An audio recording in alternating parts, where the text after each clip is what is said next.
Today I review the Archetypes deck by Kim Kranz.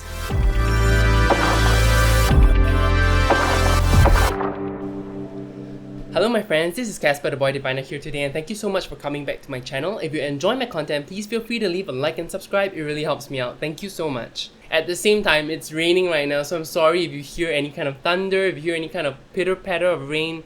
It is what it is, you know. I just switched on my camera and it decided to rain. I guess it's a sign somehow. Maybe I've been resting too much on my laurels because I haven't been filming. I took some time to really decompress and relax my mind, but I thought since I've been using the Archetypes deck for a while, inconsistently, I thought it was a good time to do a review. The Archetypes deck, I think everyone should know what it looks like already. There are many walkthroughs online. If you want to see a walkthrough, feel free to just search because I won't be doing a walkthrough here today.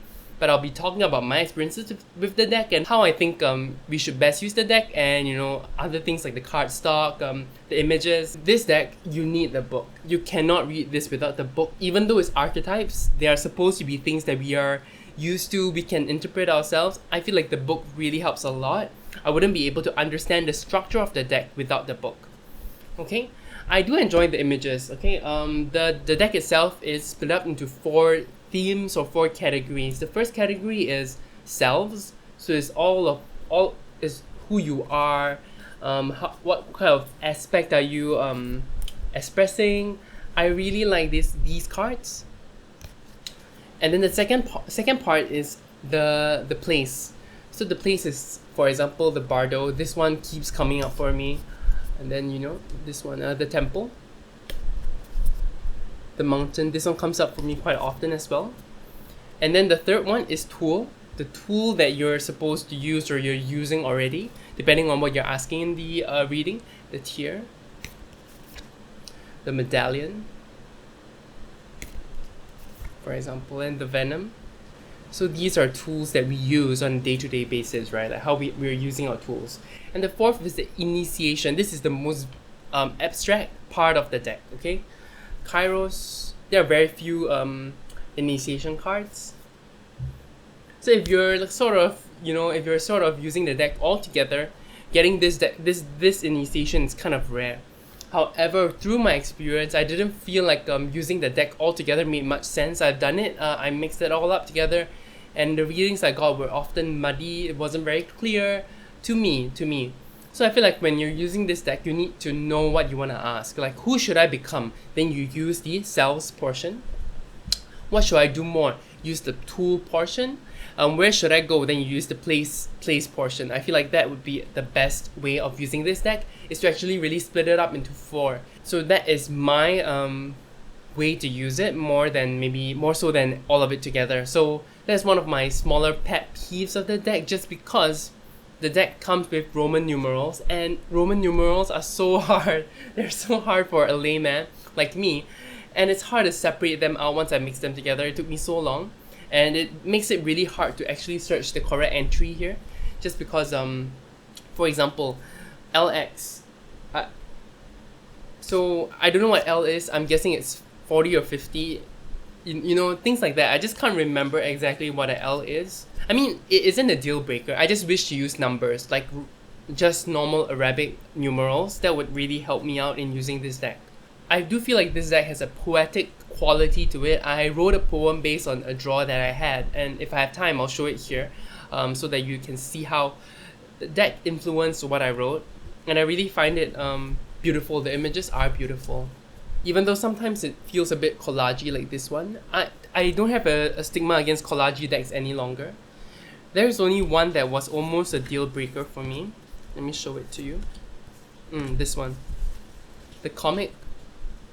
Just because it wasn't very comical. I feel like I'm okay with something strange and fun, but there's something about the person's eyes within the cat face. If this was really just a cute kitten, I think it would be different, but this one feels a bit scary, like you cut off a cat's face and wore it.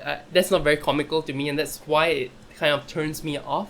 It's not joyful, it's more macabre to me. Macabre. How do you pronounce it? Macabre, I think.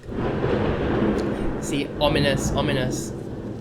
Yeah, but I really do enjoy the deck overall. I also have an issue with the the circular nature of the deck. I kind of wish it wasn't circular.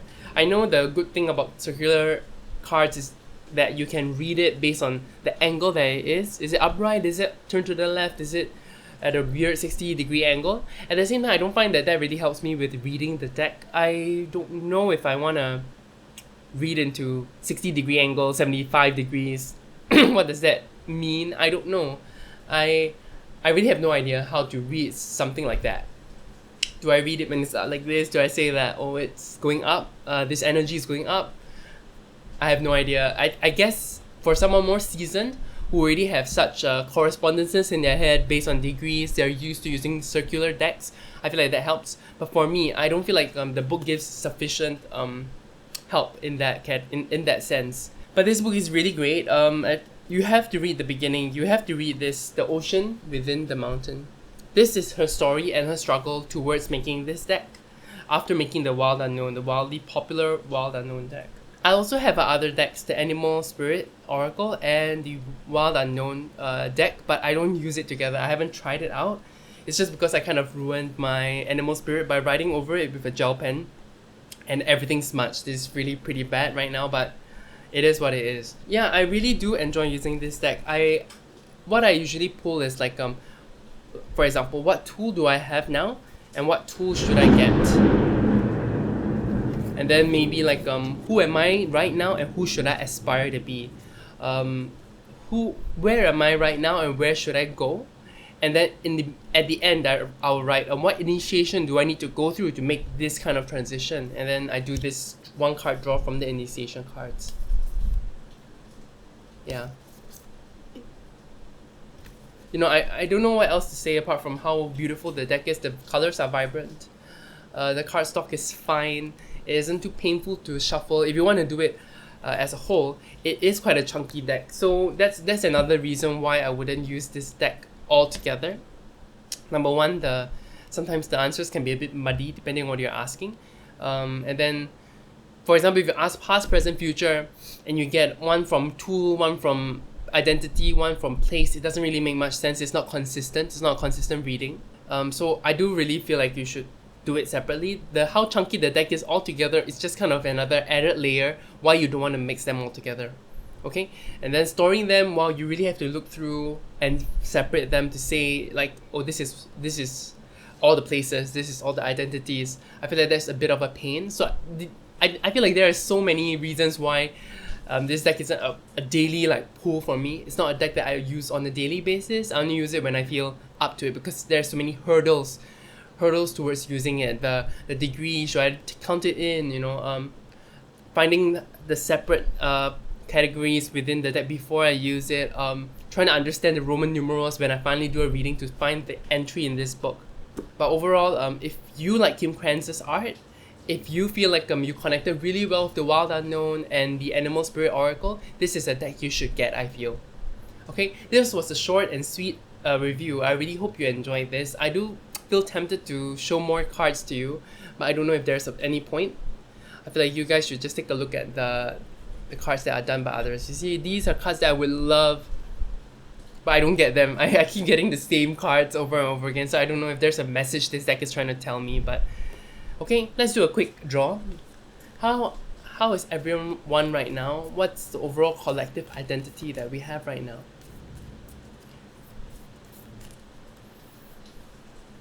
Okay, this one, the self. Okay, so everyone is their own self. We are all different. We are all different colors of the rainbow. This is how we are all acting. There is a sense of selfishness here. At this point in time, where everyone feels a bit more guarded, a bit more selfish. And then, who should we aspire to be?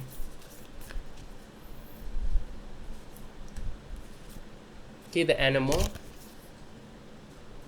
So I guess there's a gracefulness and the ability to survive like the animal. So I feel like that's what we should aspire to be. Maybe there's a collective. How do I mention this? This feels like a bit of a wolf kind of nature. So I feel like there is a pack mentality that we should try to embody and try to be more as one, where we try to survive together, especially in this coronavirus situation. And then let's look at this is the tool. What tool is best for us to act like a pact, to survive this together? Thunder. What tools do we need to survive as a pact? What tool can we all have and use? Okay, this is it. The flame.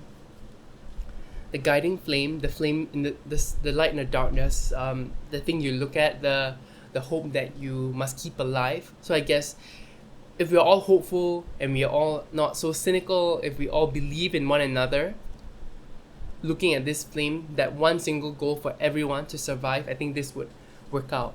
But there is a fragility to this flame, so it's really hard to maintain, it's really hard to actually use it collectively. Imagine the whole world looking at one flame, it doesn't really work out, so it's going to be a tough one where we can turn into a loyal pack of animals. Doubt it. We'll all just be kind of selfish and be ourselves. Okay, that's quite a grim reading, but that's what I got from the Archetypes deck. Okay, I hope you guys enjoyed this short reading at the end of the review. Let me know what you think. Let me know if you have this deck and you're using it. I think Colin Campbell, the creator of the Ocean Dry Tarot, he has a series of videos that help you with using this deck. I haven't dived into it because I haven't felt too serious about using this deck. There were some emotional blockages, I guess, or something. But yeah, I guess you should check him out as well. Okay, hope you guys enjoyed. Hope you guys found this useful. You guys have a great rest of the day and you take care. Bye.